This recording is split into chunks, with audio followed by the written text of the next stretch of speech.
I think you do a great disservice to women when you presume that power is only if you're in a constitutional position. India has made an economic and a political case for why women need to be shoulder to shoulder with men or any other gender. The topic of conversation on your platform is what India thinks today. In fact, what India does today, the world does tomorrow.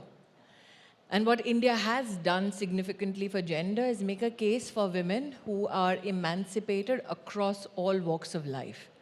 So if you presume that Prime Minister Modi's gender agenda or female agenda is only limited to how many colleagues he can have in the Council of Ministers, you do disservice to his entire effort, not only as Prime Minister, but his entire life's journey as an administrator.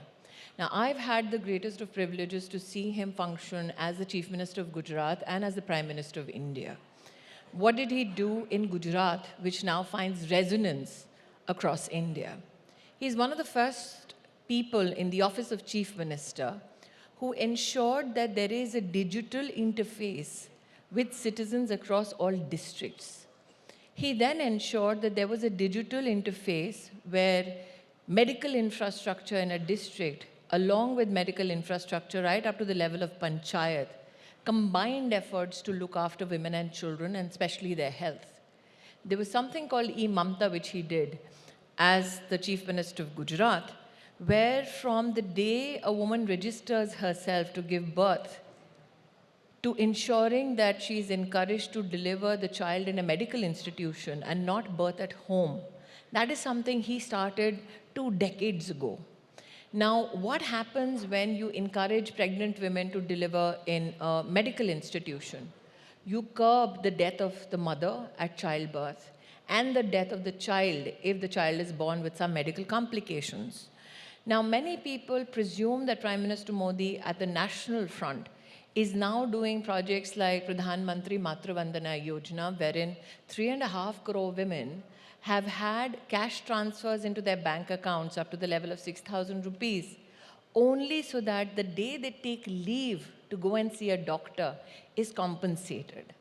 Now imagine the detail to which he went, so that if women who are economically active want to look after their health, they should be compensated and institutional delivery should be promoted even at the national level.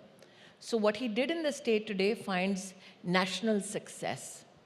Now, why am I giving this context, Neha? What happens? Who gets counted? The world over, only women in institutional leadership positions get counted, as though only their success matters. What Prime Minister Modi has done is ensure women at every walk of life, in every platform, are counted. Now, when he was Chief Minister of Gujarat, he started something called Mission Mangalam, where he ensured that self-help groups in Gujarat had a business plan, had institutional credit, and serviced that credit so that their capacity financially could grow. Today, when I see that out of 90 million self-help groups, you have women in those self-help groups who receive nothing less than 8 lakh crore rupees from the government of India. But if you compute their economic value in the Indian ecosystem of economy, you will see that they do business worth $37 billion every year.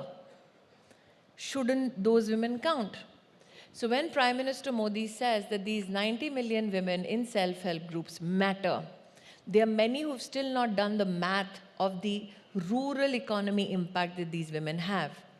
Now imagine this, for the first time we have a Prime Minister who says that these women have capacity to become lakpatis.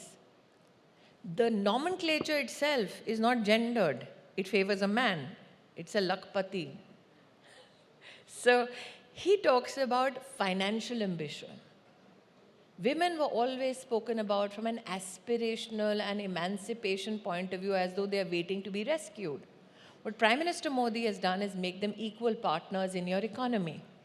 So I know that people who introduced this segment spoke about a lady who is leading road building efforts in the Indian Armed Forces at the line of actual control.